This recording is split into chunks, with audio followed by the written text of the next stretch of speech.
पहले शुरू में कहते थे आप समस्या बना रहे हो, आपकी क्रिएट की हुई है। अब लोगों को पता चल गया ये तो समस्या सर की क्रिएट की हुई नहीं है, मैंने थोड़ी तुम्हें कर्जे में डाल दिया भाई। नहीं, आप लोगों को बुलाते हो, लोग आ जाते हैं। अबे मैं क्यों बुलाता हूं? मैं कहता हूं जो कर्जे में है वो आ जाए। मैं ये थोड़ी कहता हूं कि तू आ जा और कर्जे में हो जा। जो कर्जे में वही तो आ रहे हैं, तो मेरी क्रिएट की हुई नहीं है। और ये कर्जा मुक्ति की जो क्रांति है, ये कोई राजनीतिक दल या पार्टी नहीं है, ये क्रांति है। लोग इसको अलग अलग रूप दे रहे हैं, राजनीति कर रहे हो। मैं उसमें भी कोई बुरा नहीं मानता, अच्छे काम के लिए राजनीति करना कोई बुराई नहीं है। मैं धर्म की राजनीति तो नहीं कर रहा ना, मैं जाति की राजनीति तो नहीं कर रहा, मैं बांटने की राजनीति तो नहीं कर रहा। लेकिन ये कर्जा मुक्ति क्रांति जो है वो एक्चुअल में क्रांति है, ये कोई राजनीतिक दल नहीं है। इसको कोई राजनीतिक दल मत समझ लेना। भले ही हम राजनीतिक रूप से भी काम करें तो भी एक क्रांति ही रहने वाली है। एक क्रांति का अर्थ क्या होता है? क्रांति का अर्थ होता है किसी मुद्दे के लिए काम करना और जब तक समाधान ना हो जाए उस मुद्दे पर डटे रहना। तो ये एक ऐसी क्रांति होने वाली है। और जो मैंने स्लोगन दिया है, आपको टीम के साथियों ने दे ही दिया होगा, ये दिवाली जो आ रही है ये कर्जे वाली आखिरी दिवाली है। और ये आप सब लोग टीम को भी बताना, लोगों को भी बता देना, जिनसे मिलो नहीं बता देना बेटा कर्जे वाली आखिरी दिवाली है।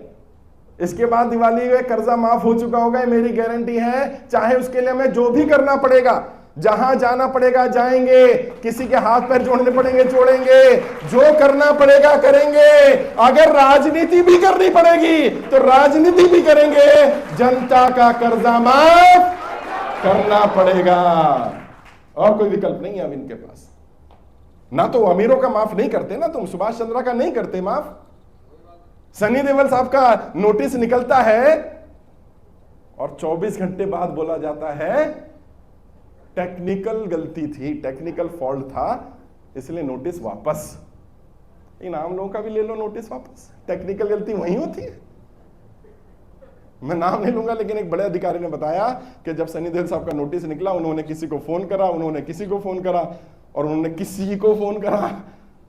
आप समझ रहे हैं किसी किसी कौन है? और नोटिस रुक गया। आम इंसान की क्योंकि उतनी अप्रोच नहीं है तो नोटिस नहीं रुका। और अब उनका ऑक्शन नहीं होगा, बैंक ने मना कर दिया, ऑक्शन नहीं करेंगे और वो लोन भी नहीं भरेंगे। तो क्या होगा? माफ ही होगा। जैसे अमीरों का माफ हो जाता है, एक और अमीर का माफ हो जाएगा। अभी तक क्या था, ये बातें पर्दे के पीछे हुआ करती थी। हमने क्या करा? हमने सिर्फ एक काम करा, एक ब्लेड लिया और वो पर्दा फाड़ दिया। अभी क्या हो रहा है? जनता को सब दिख रहा है पीछे क्या हो रहा है। अब वो कह रहे हैं चौधरी साहब को रोक लो। अरे मुझे रोकने से कुछ नहीं होगा, इन्हें रोको, इन 11 लाख लोगों को रोको। और इन्हें रोकने का एक ही रास्ता है, इनका कर्जा माफ कर दो, और कुछ नहीं होने वाला इन्हें। वरना अभी तो चुनाव में 6 महीने हैं। अभी इन्हें ये समझ में नहीं आ रही है कहानी कि कहानी कहां पहुंचेगी।